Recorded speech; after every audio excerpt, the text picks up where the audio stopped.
New York City from 1950 to 1975. Well, we start with Harry Smith in 1950, a beatnik weirdo living in New York City.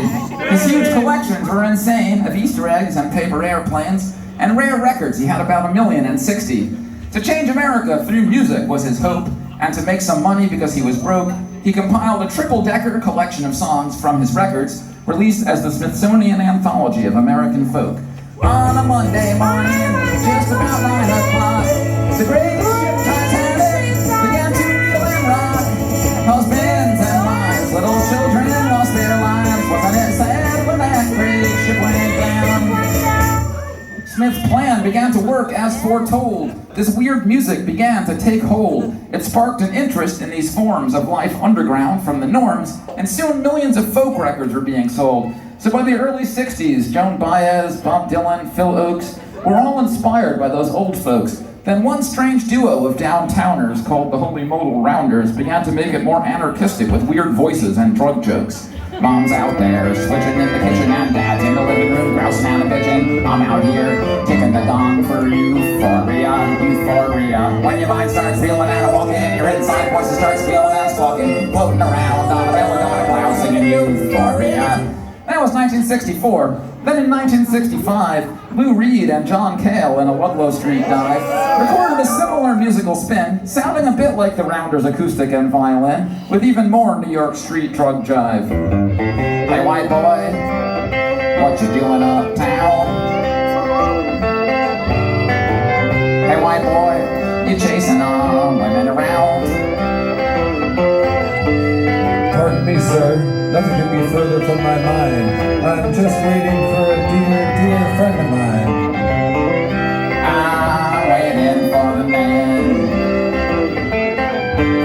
Well, in 1965 also, the Holy Modal Rounders met some other beatnik intellectual thugs on East 10th Street who called themselves the Fugs.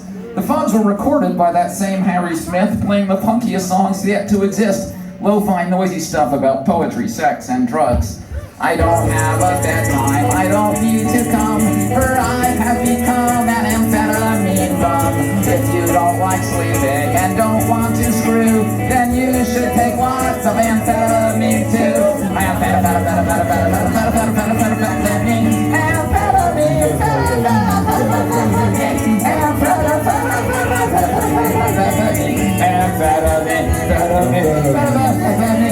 Harry Smith recorded 2 Fugs sessions, including Tuli Kuperberg's great song, Nothing. On Monday, nothing. Tuesday, nothing. Wednesday and Thursday, nothing. Friday for a change, a little more, nothing. Saturday, once more, nothing.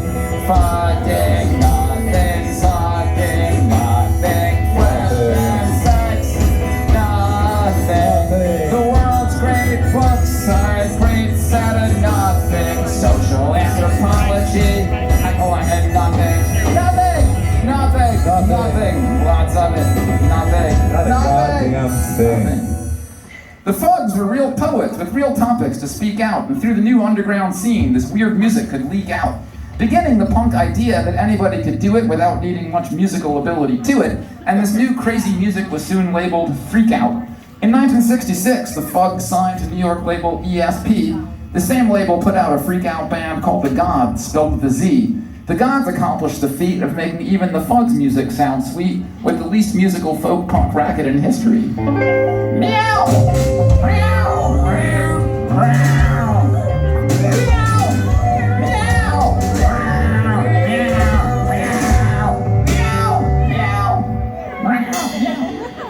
Really sounded exactly like that.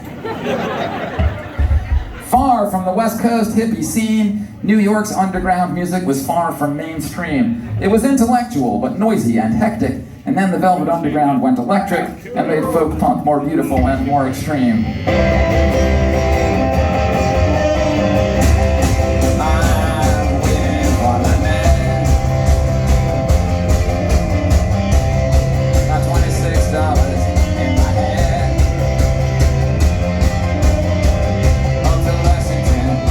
Five.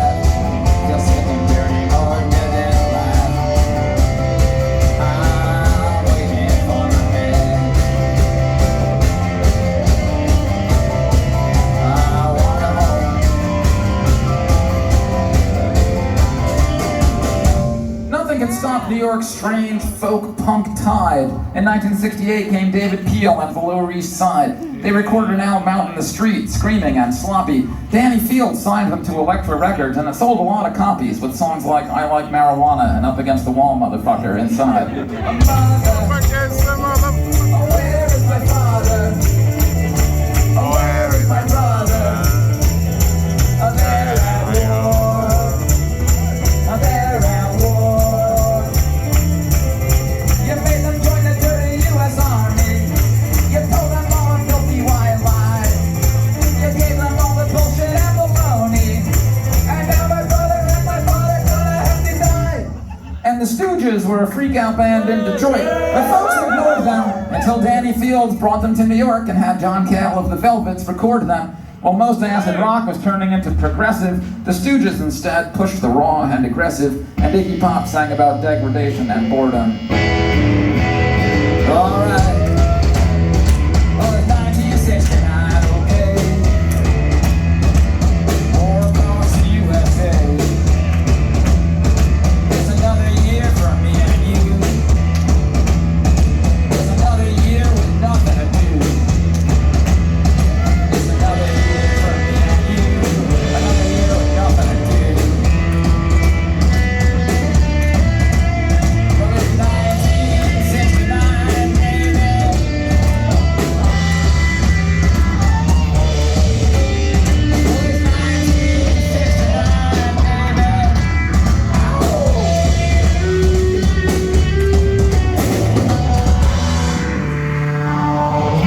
it's 1969, In 1970, David Peel's second album came, with some amazing songs and some a little lame. In most pre-punk histories, David Peel is forgot because he was a hippie singing lots of songs about pot, but his second album is the first album with the real sound that electric punk rock soon became.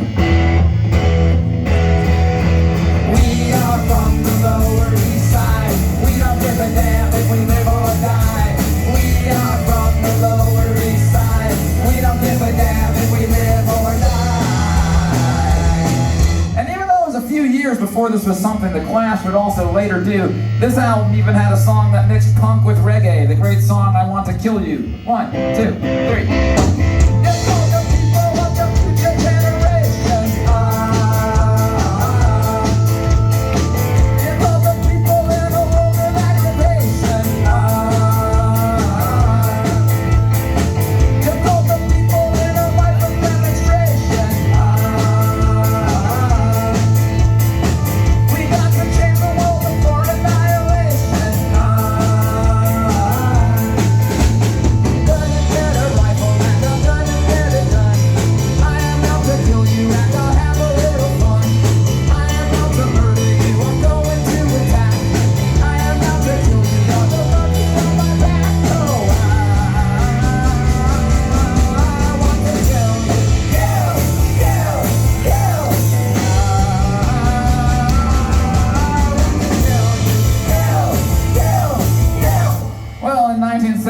Lester Bangs first writes the word punk to describe 60s enthusiastic teenage rock junk. In 1972, New Yorker Lenny Kaye puts out the 60s garage rock compilation Nuggets and coins the phrase punk rock in the liner notes of it, although punk rock would soon come to mean something different from the 60s pop songs that Lester and Lenny thunked. Like this one. I feel depressed, I feel so bad. 'Cause you're the best girl that I've ever had.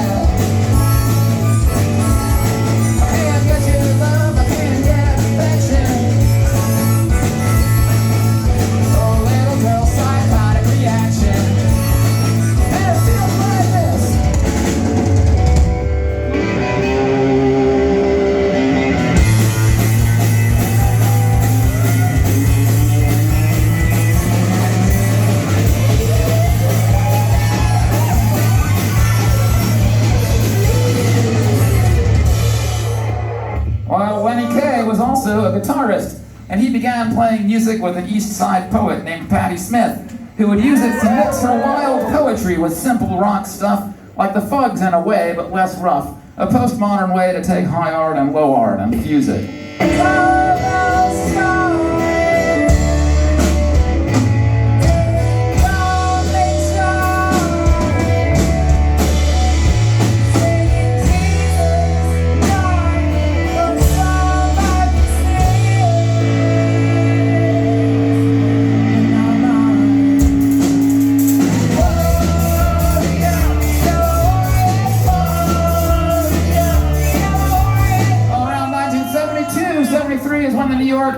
start, mixing trash and drag fashion with a rock and roll heart. The Johnny Thunders, David Johansen sound mixed the old style simple rock with the new New York underground and sort of defined the moment when stupid on purpose became the new smart.